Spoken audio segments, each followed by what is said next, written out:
Welcome to the Talking Toughness series of podcasts, where we examine the mental toughness concept with guests from a wide range of sectors, illustrating that our mental approach to what happens to us and around us matters for all of us. Our guests come from the worlds of business and public service, education, social mobility, sport, and health.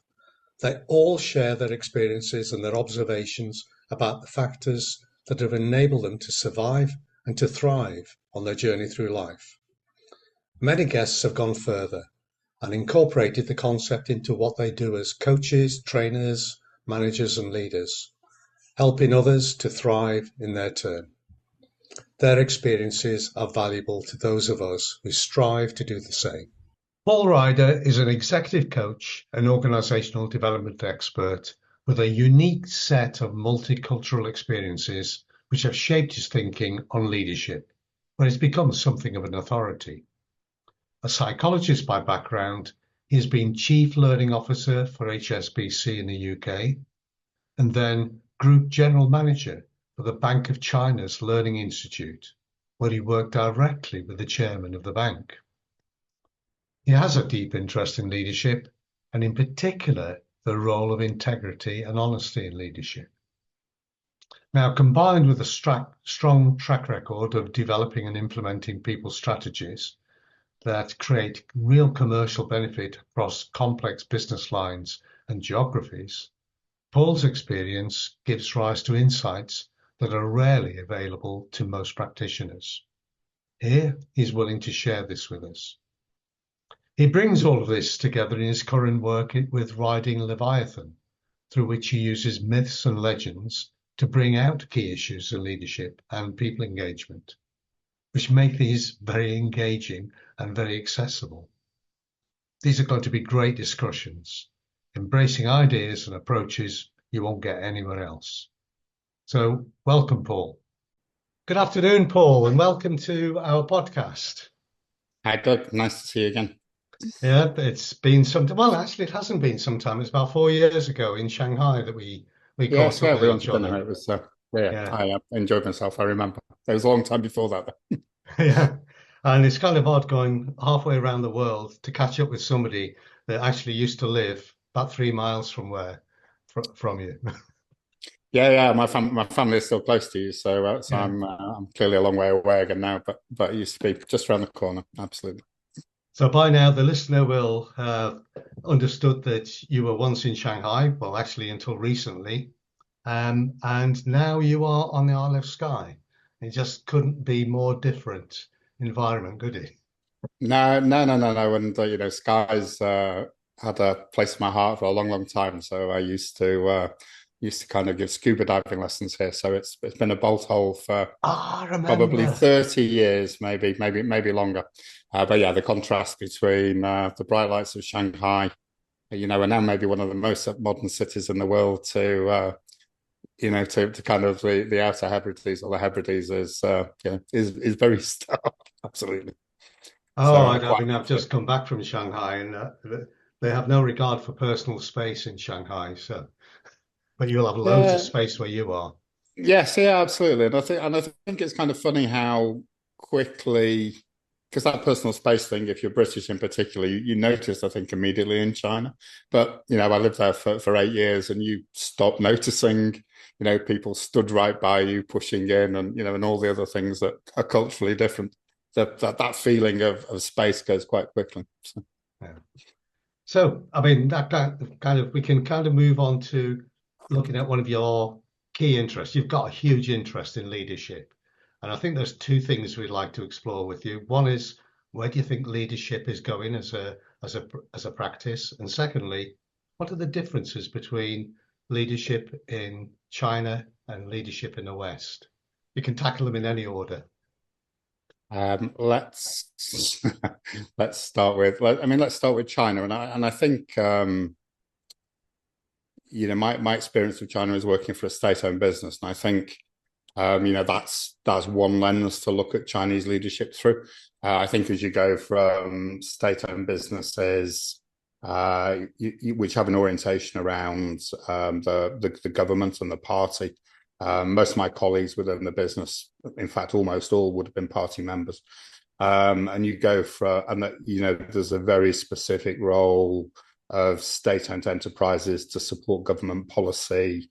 There are, weekly lectures that talk about leadership from a chairmanship perspective, and that verges into a Marxist perspective of, politics, life, and leadership. And you go all the way through in China to, partially state-owned enterprises to fully independent companies. And the leadership style, therefore, covers a vast range of different enterprises in different provinces. I think what's immediately noticeable as a foreigner in China, and I think we all probably experience this, is the speed with which decisions can be made and changed. So, leadership in China is, we have a strategy today, and I don't want to pretend that the strategy disappears tomorrow, but we will be very responsive to what's kind of on our agenda immediately tomorrow as we walk into the office. So what you're doing can change almost immediately. So you always are operating in an environment where resources are being directed towards the next priority, and the thing where there was a priority yesterday is now stopped, and there's now another new priority.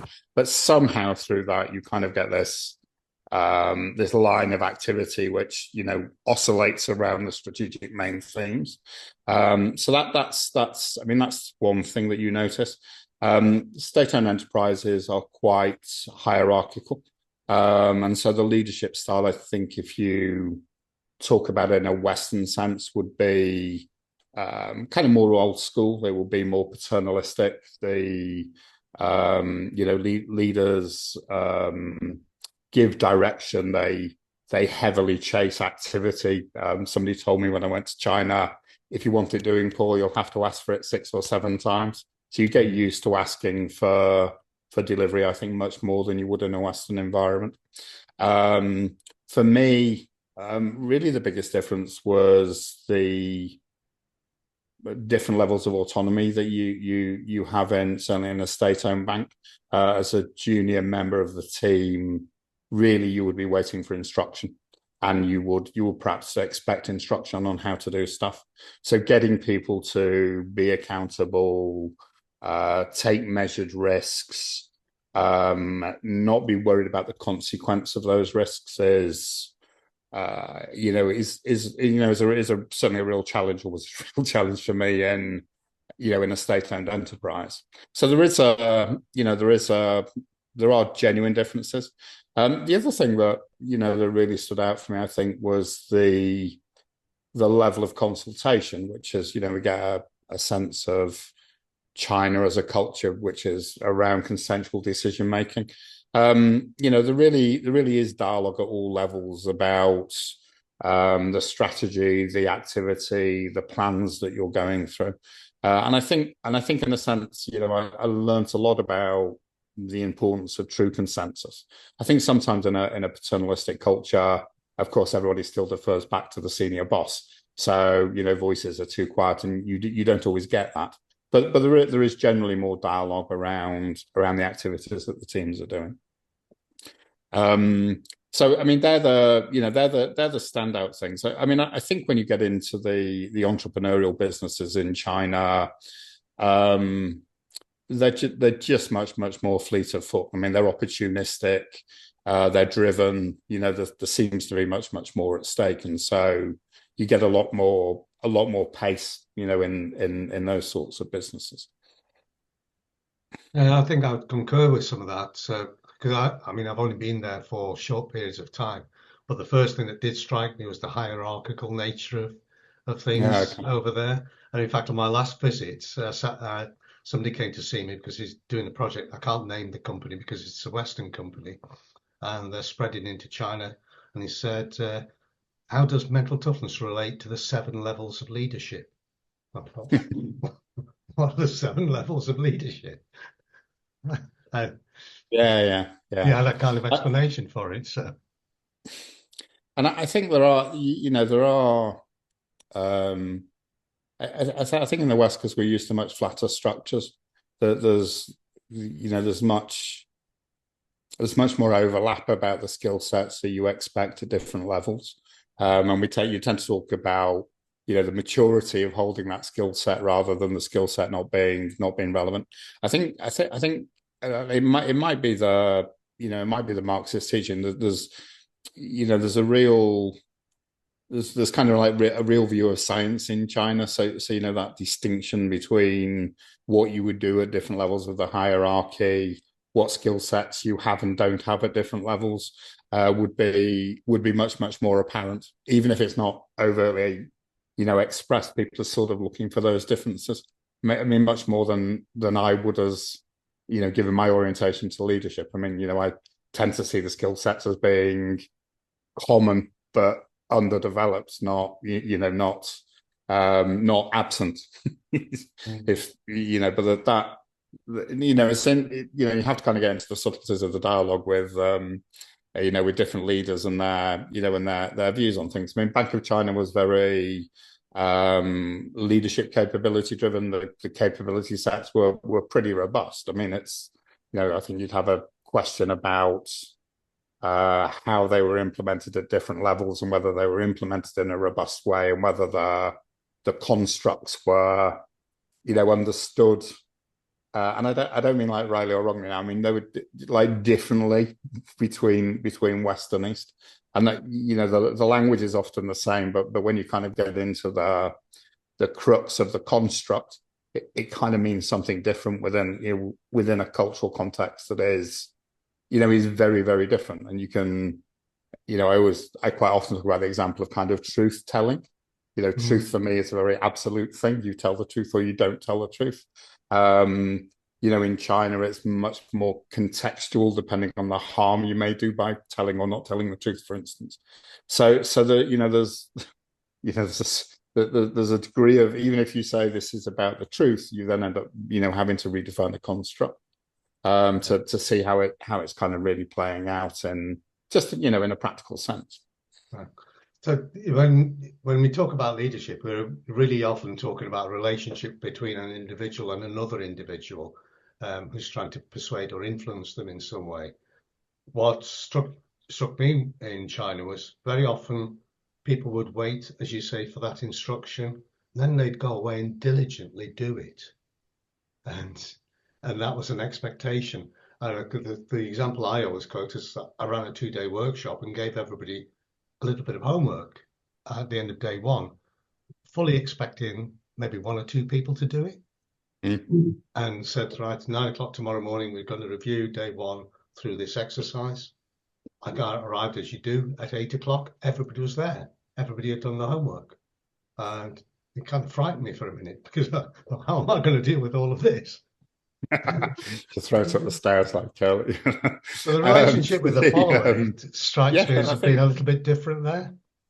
Yeah, I think that I mean certainly from my perspective, I mean the team I work with were very young and very inexperienced, but they were enormously bright and enormously diligent. And if and depending, I mean, I think the truth is, depending on who's asking, things get different levels of attention. But the employment environment is kind of highly competitive, and people are very different backgrounds in China. You have the guys who are brought up in the cities that now have had reasonably affluent upbringing, right the way through to kind of some of the people in from the poorer provinces who are coming into work to genuinely create a better life for their families. And so there is a genuine drive about people to create a positive future for themselves. I think that does lead to a different level of diligence. Yeah, I think that's a very fair observation. And I'm always interested, I suppose, in the flip of Doug's question, in the kind of similarities between different cultures when it comes down to the people within the different cultures. What kind of similarities can you observe in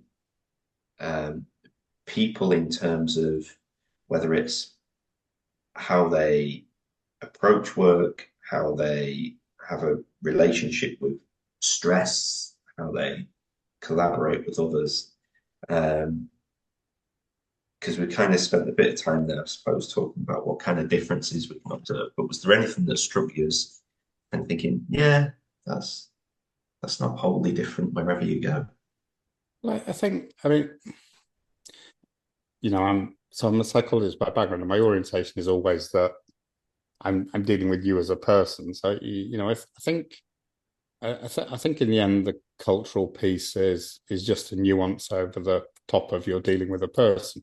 So I mean, when you talk to certainly when I spoke to my team in China and you speak to them about their hopes and their dreams and their aspirations, of course, in many ways they're in a Chinese context, but they're the same as yours and mine. They want a fulfilling role. They want to create a prosperous future for their families. Now, there's nuances in that. They'll have more fealty to their parents. They may listen to their parents more than as a Westerner that we would do. So, I think in many ways, I mean, of course, there are everything is the same. It's the differences are really the small things. It's not one of my team who joined me as a graduate. I remember working with her on the first leadership training program that she'd written in her life, and she doing that program would be like anybody in HSBC in London that I worked with. She was curious, she was diligent, she was well informed. She gave stuff a go. She asked for support when she needed it. I mean, life at that level is often very, very similar. I think. The Chinese government, is keen that we don't talk about universal values. But kind of one level, like I think that there generally are universal values. We trust each other to the level that we reciprocate, and people do what they say. I mean, all of those things to me still hold at the core. The nuance may be different. Don't know, John, is that helping?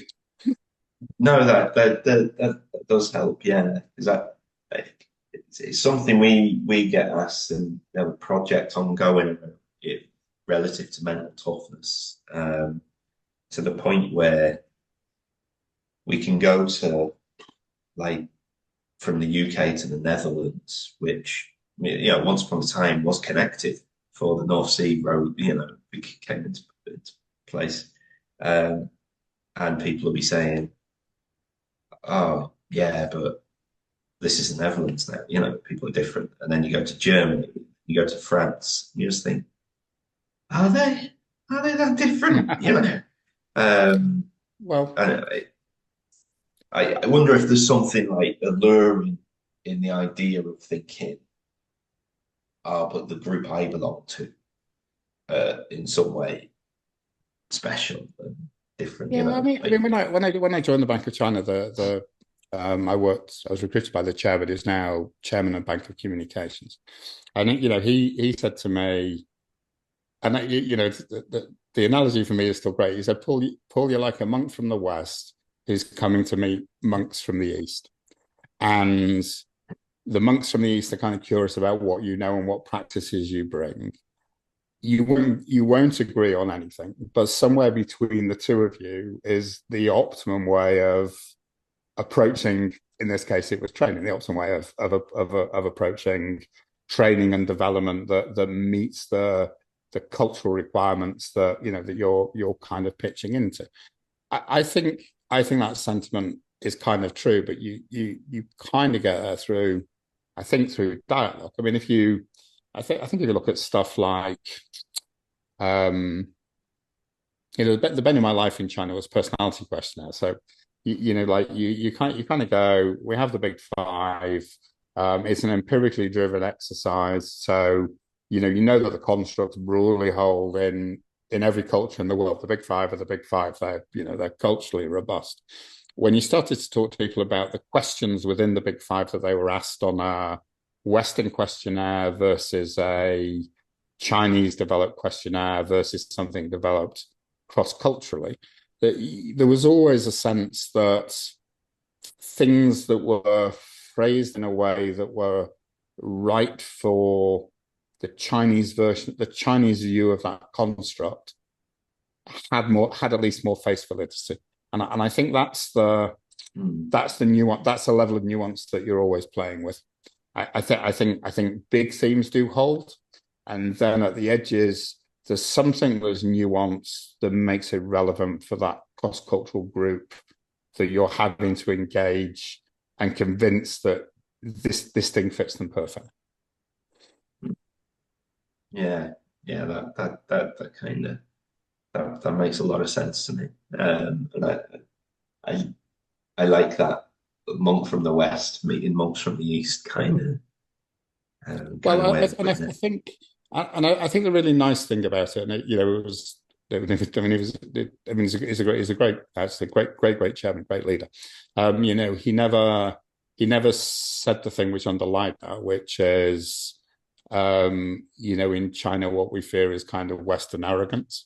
You all kind of think that you know better. So he was, in a very Chinese way, actually, he was courteous enough to say, Paul, you don't know everything.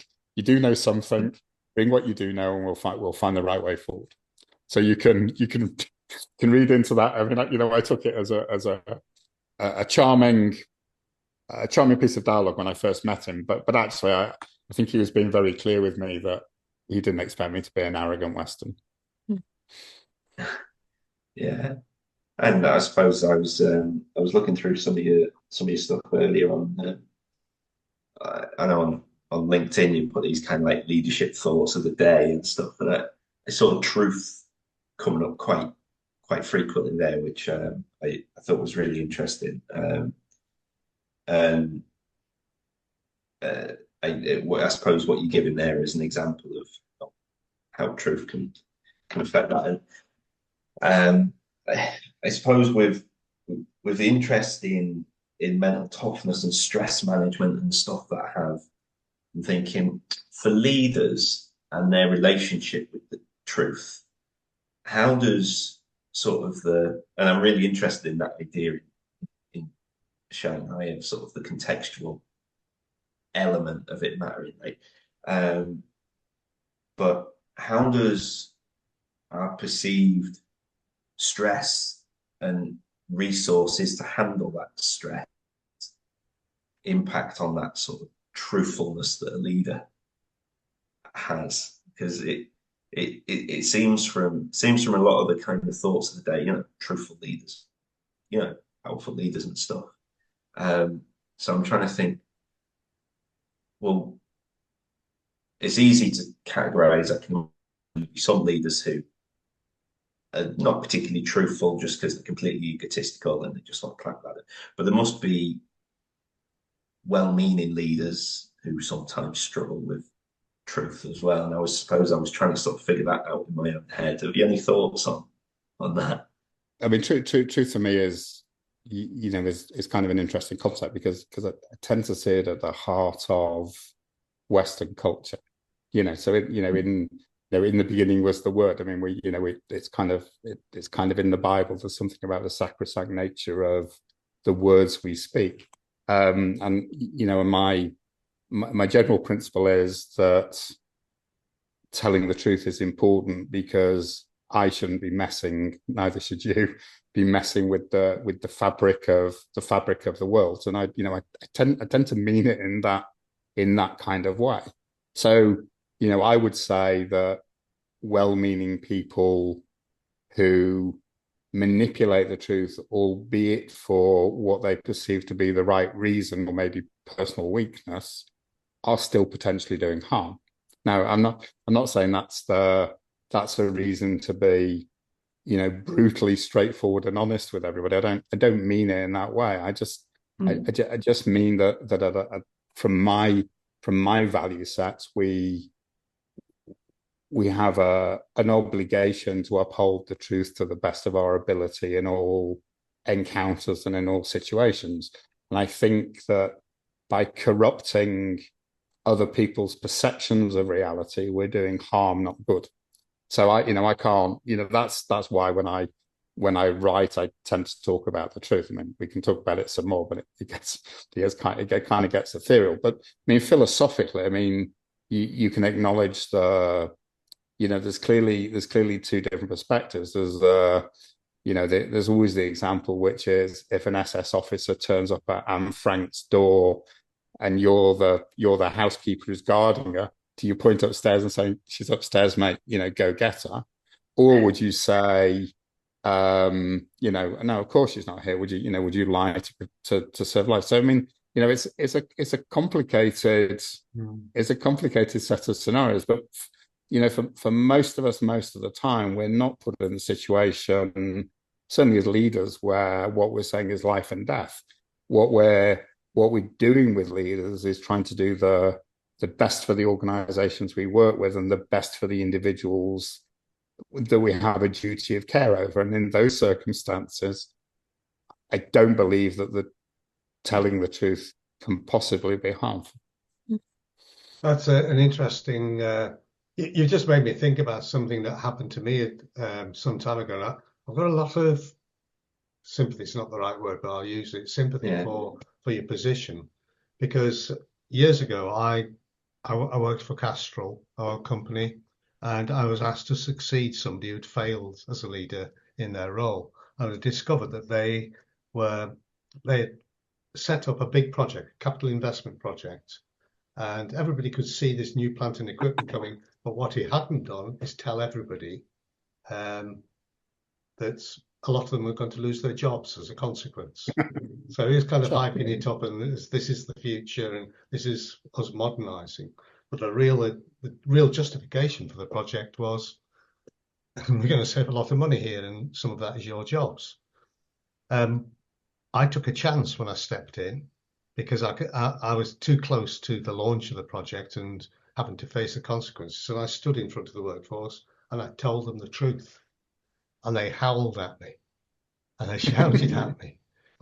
But after a while, they settled down, because they recognized that I told them something that was actually hard for me to say and hard for them to take. And I realized there, in some situations, if you're not telling the truth, you're also never showing people how to deal with the truth. And that was the big issue there. Absolutely. Yeah, I mean, I tend to, and I think that's a really good example. It's not, being truthful can be hurtful, and it can be difficult, and you can be delivering messages which are hard. No matter how careful you are, you can be delivering messages which are generally hard for the other person to hear. So the question is, under what circumstances is that not the right thing to do? And I just struggle to identify a case where, for me at least, ethically, it seems like it will be the right thing to do. To just on the I tell myself in lots about some of this stuff. If I'm honest, which is, if I don't tell the truth, which of it is just about protecting me versus protecting the other person? Because that's what you normally hear. Doug, I'm not telling you the truth because I'm protecting you. Well, candidly, I tend to believe that that's just an excuse for self-protection. And and the question becomes kind of, what are the knock-on implications, which is you just become complicit in something that is potentially detrimental to the person you're talking to. Sure. Plus, I suppose the utilitarian approach would say, yeah, but if that's only one person, another 5 people benefit. Sure, but I'm just back. Doug said on one of my articles something like, I set very high standards, but John, what gives you the right to just impact one person negatively? I don't think you have that right.